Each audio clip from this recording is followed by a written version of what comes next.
बिस्मिल्लाहिर्रहमानिर्रहीम। आप देख रहे हैं मॉडर्न साइंस एकेडमी। सबसे पहले दरूद व सलाम अल्लाहुम्मा सल्ली अला मुहम्मदिन नबील उम्मी व अला आलिहि वसल्लम तस्लीमा। जैसे कि आप सबको पता है कि हमने 10 क्लास का जो फेडरल बोर्ड का कोर्स है उसको सॉल्व करना स्टार्ट किया है। लास्ट वाली वीडियो में जो लास्ट लेक्चर है उसमें हमने क्वेश्चन नंबर 1 और क्वेश्चन नंबर 2 को सॉल्व किया है।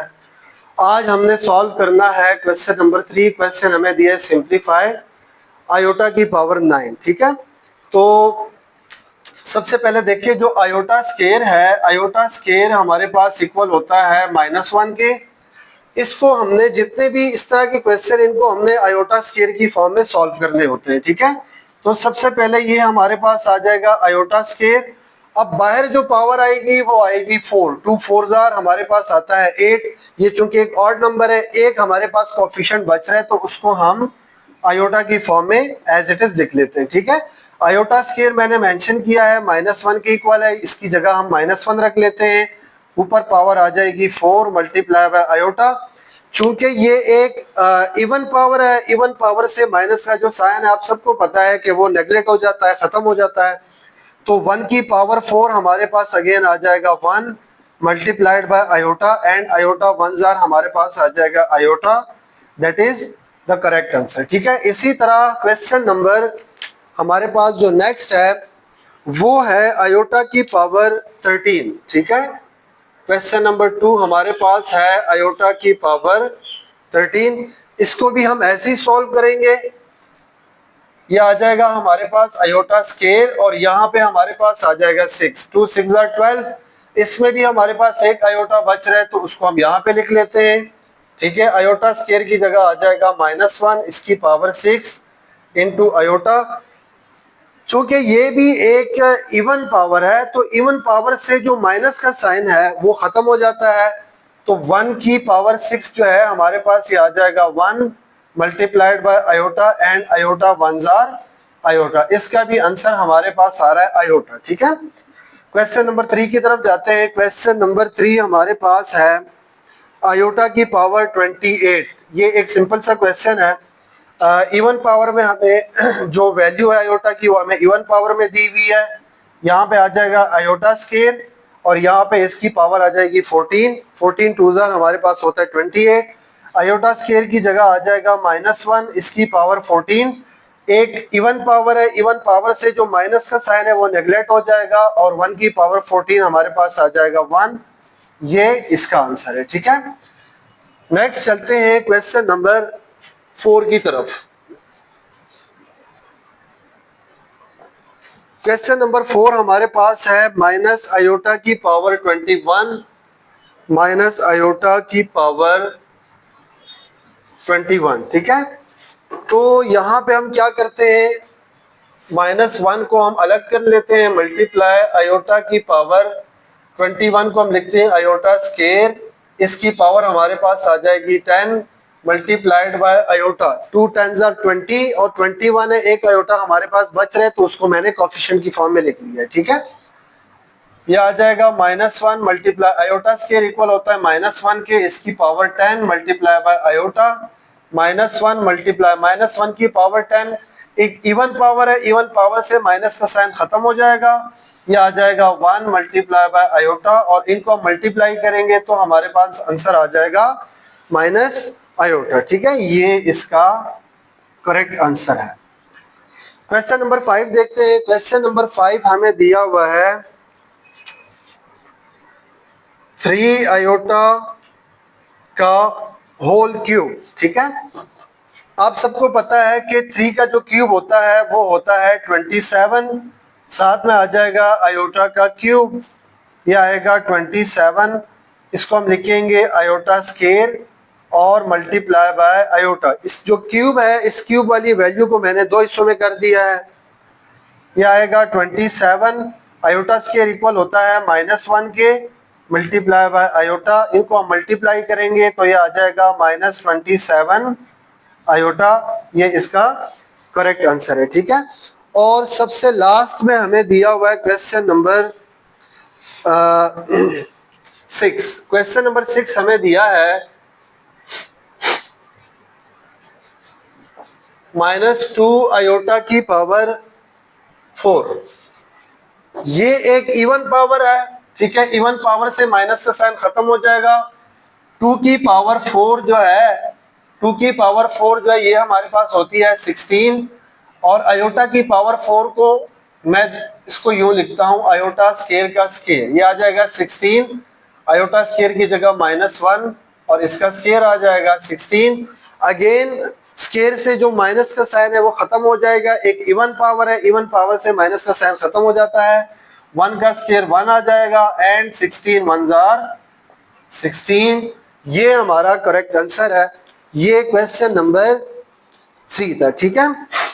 नेक्स्ट हमने सॉल्व करना है क्वेश्चन नंबर 4। आप लोग ये नोट कर ले, मैं क्वेश्चन नंबर 4 आपको सॉल्व कराता हूं। अच्छा जी, नेक्स्ट हमारे पास दिया हुआ है क्वेश्चन नंबर 4। क्वेश्चन नंबर 4 है simplify in the form of a plus b iota, ठीक है। यानी इसका जो आंसर है, इसी तरह हमने क्वेश्चन नंबर 2 जो है, I think question number 2 1, question 2 और 1 हमने सॉल्व किया था, तो वो भी इसी तरह था। वो हमने a प्लस वाई आयोटा की फॉर्म में आंसर लिखना था, जस्ट ये बी आयोटा है, ठीक है। तो चलिए इसको हम स्टार्ट करते हैं। सबसे पहले हमारे पास ये आ जाएगा 9, आयोटा 6 जो है इसको हम लिखते हैं आयोटा का स्केयर और इसका क्यूब, ठीक है। 2 3s आर हमारे पास आ जाता है 6। 9 प्लस आयोटा स्केयर इक्वल होता है -1 के, और ये आ जाएगा क्यूब 9 प्लस। अब देखिए क्यूब से माइनस का साइन खत्म नहीं होता, किसी भी ऑड पावर से कभी भी माइनस का जो साइन है वो खत्म नहीं होता। तो -1 का क्यूब हमारे पास अगेन आ जाएगा -1, 9 प्लस माइनस माइनस ये आ जाएगा 1, 9 -1 हमारे पास होता है 8। अब ये हमारे पास एक रियल नंबर आया है, हमारे पास इमेजिनरी नंबर कोई नहीं आया, यानी बी आयोटा का आंसर हमारे पास नहीं आया है, वो वैल्यू ही हमारे पास एक्चुअली बनी नहीं है। तो लिहाजा उसकी जगह हम खुद से क्या करते हैं, 0 आयोटा हम खुद से लिख लेते हैं, ठीक है। ये इसका करेक्ट आंसर है। नेक्स्ट हमारे पास क्वेश्चन आ जाता है क्वेश्चन नंबर 2, जो कि है -17 प्लस आयोटा की पावर 5। तो ये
क्वेश्चन नंबर 5 हमें दिया हुआ है डिवाइड एंड सिंप्लीफाई। हमने इसको डिवाइड करना है और इसको हमने सिंप्लीफाई भी करना है in the form of a plus b iota. अब यहाँ पे जब भी डिनोमिनेटर में इमेजिनरी आ जाए उसको ख़त्म करने के लिए हम उसकी रेशनलाइजेशन करते हैं। तो यहाँ पे हम लिखते हैं टेकिंग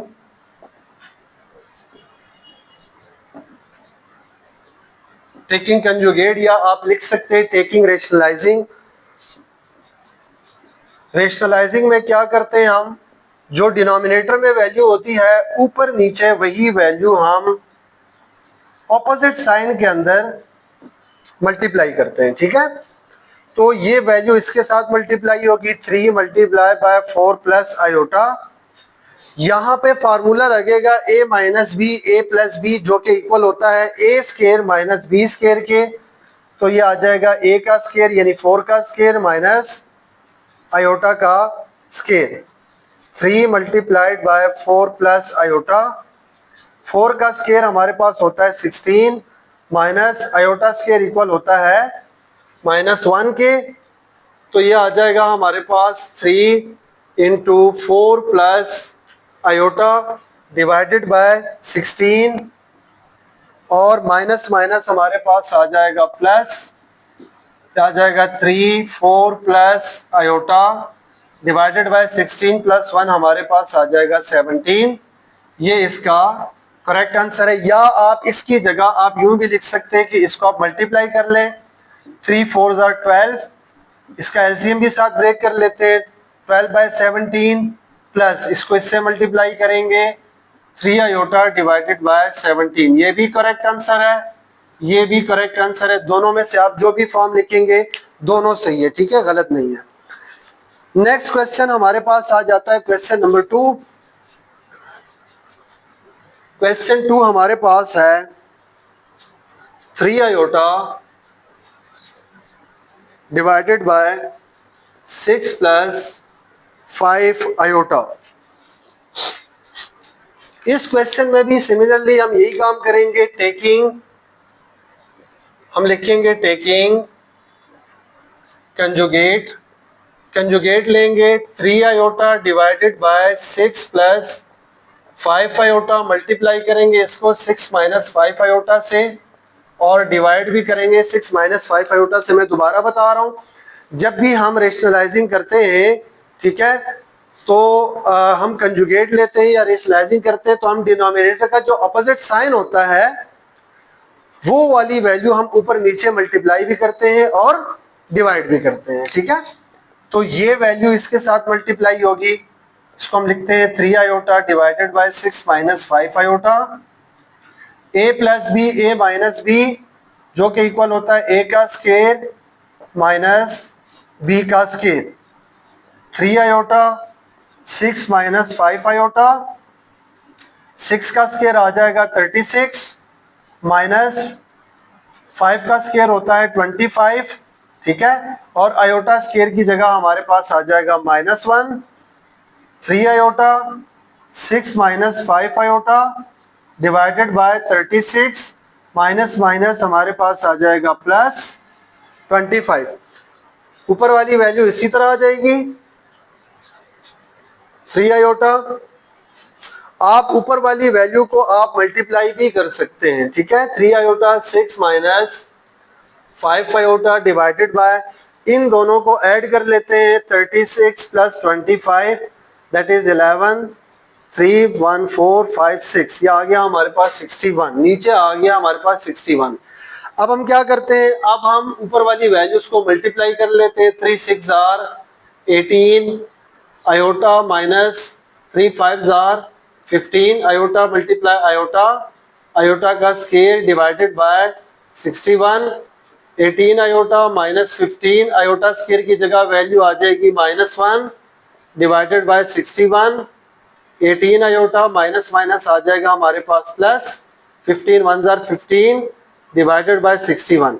अरेंज करते हैं, रियल वैल्यू को पहले लिख लेते हैं, इमेजिनरी वैल्यू को बाद में लिख लेते हैं, डिवाइडेड बाय 61। ये भी आंसर करेक्ट है। और अगर आप इसको एलसीएम ब्रेक करना चाहते हैं तो इसको आप यूं लिख सकते हैं, दोनों तरह इसका जो आंसर है वो करेक्ट है। उम्मीद करता हूँ आप लोगों को मेथड भी समझ आया होगा और इजी भी लगा होगा इंशाल्लाह, और क्वेश्चन की भी समझ आई होगी। नेक्स्ट, इसी तरह हमारी वीडियोस डेली की बेसिस पे अपलोड होती है, तो काइंडली आप लोग लाजमी हमारी वीडियोस देखा करें, और अगर चैनल को सब्सक्राइब नहीं किया चैनल को सब्सक्राइब भी करें, अपने दोस्तों के साथ शेयर भी करें। रोज़ाना की बेस पे इंशाल्लाह हम वीडियोस देंगे। अभी तो यूनिट 1 चल रहा है, इसी तरह सीक्वेंस वाइज जो है नेक्स्ट एंड सो ऑन, इसी तरह वीडियोस जो है वो चलती जाएंगी। तो आज के लिए यही था। इंशाल्लाह आप लोगों को वीडियो पसंद आई होगी। Thank you. अल्लाह हाफिज़।